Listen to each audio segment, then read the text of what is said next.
नमस्कार, मैं मोहित कुमार और आप देख रहे हैं पंजाब केसरी टीवी हरियाणा।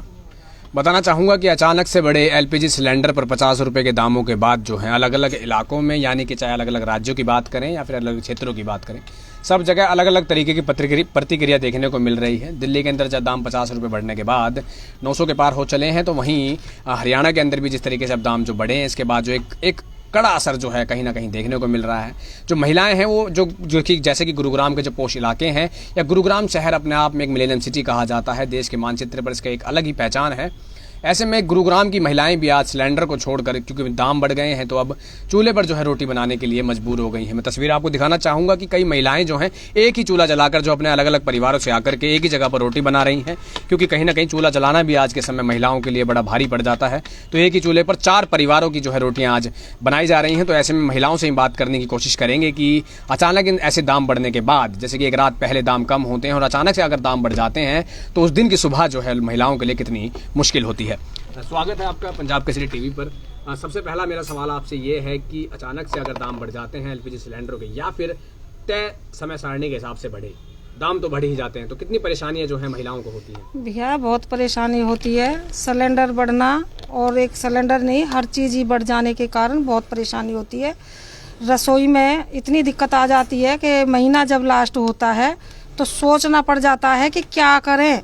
पहली बात, काम भी नहीं मिलते, और काम कहीं अगर मिल भी जाए तो अब सैलरी कुल, जहाँ पहले बंदा 2 साल पहले 10,000 सैलरी थी, 10, 11,000, 12,000 लास्ट थी, तो अब सैलरी कहीं भी जाकर ले कोई 6,000, 6,500 लास्ट 7,000 तक सैलरी पे बंदे को रखने पे मजबूर कर देते हैं। तो और काम कहीं मिलता भी है, कहीं अब बहुत दिन हो गए, मेरे को 2 महीने से ज़्यादा हो गए काम की तलाश करते करते, काम मिल नहीं रहा है।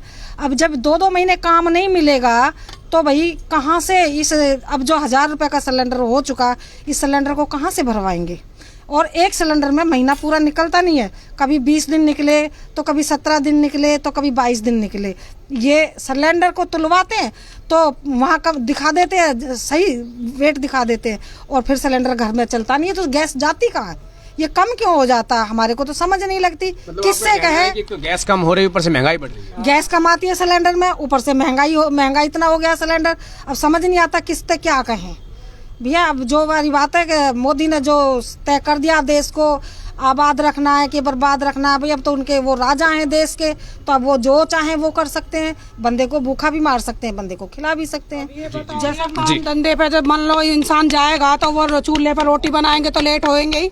हाँ, अब एक फैमिली, 4 फैमिली एक चूल्हे पर रोटी बनाती है, तो कितनी दिक्कत आ गई अब हमें, ये बताओ। तो मतलब कल तक आप सिलेंडर पे ही खाना बना रहे थे और अब अचानक आपने चूल्हा जलाया है? अब अचानक चूल्हा जलाया, अब ड्यूटी जाने वालों को जरूर जल्दी पड़ती है, तो फिर मान लो अब उनको लेट हो जाएंगे तो उनको काम पे नहीं लेंगे, ये बताओ। तो हम कहाँ जाए फिर, अब क्या करें अब हम?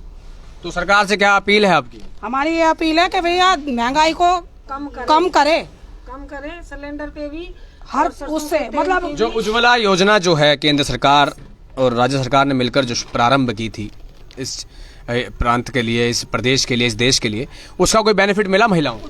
बेनिफिट क्या मिला? 4-5 साल, कई साल, 5-6 साल तो होंगी। वो जब एक सिलेंडर फ्री दिया था, उस पे जब सिलेंडर हमारा 400 का था, उस टाइम 600 को दिए थे ना, फ्री देने के बाद ही रेट बढ़ाया। हाँ, जब तीन सिलेंडर में फ्री दिए थे, और 3 सिलेंडर देने के बाद में तो जो सिलेंडर की कीमत मान लो 500 रुपये थी, तो 700 रुपये का भरा जाता था, 200 या 250 रुपये फालतू जाते थे।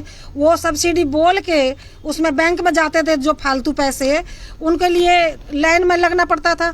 फिर चलो कोई वो साल 6 महीना वो चीज़ चली, उसके बाद में सिलेंडर के दाम तो और बढ़ते चले गए, सब्सिडियाँ बंद हो गई।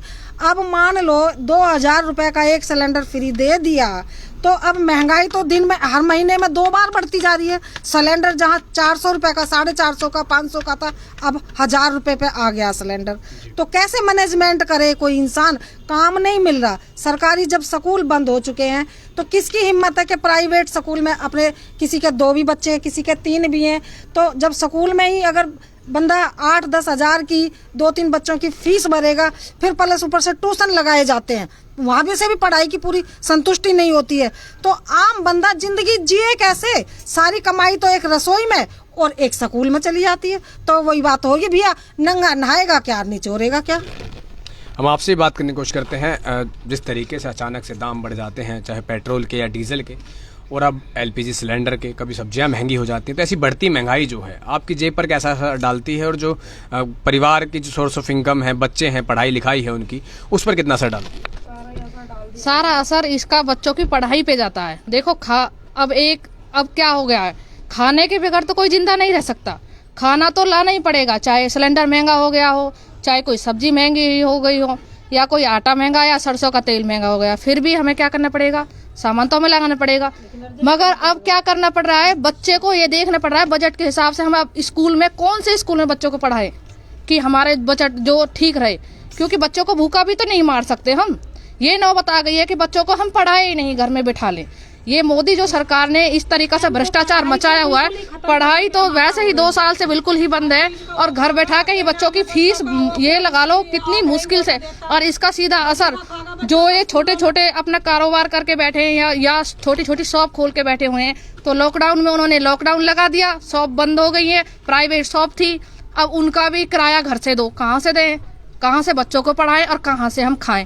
ये लगा लो आज सब कुछ ही बर्बाद कर चुके हैं मोदी सरकार। अब जब तक ये जाएगी नहीं, ये लगा लो कितनों को खा के ही जाएगी, ये तो कितने गरीब आदमियों को ये खा के जब यहाँ से निकलेगी।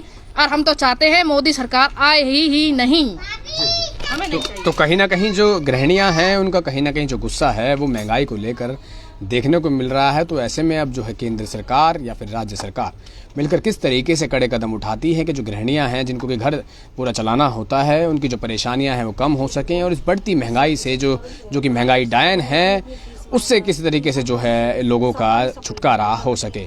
गुरुग्राम से मोहित कुमार, पंजाब केसरी टीवी।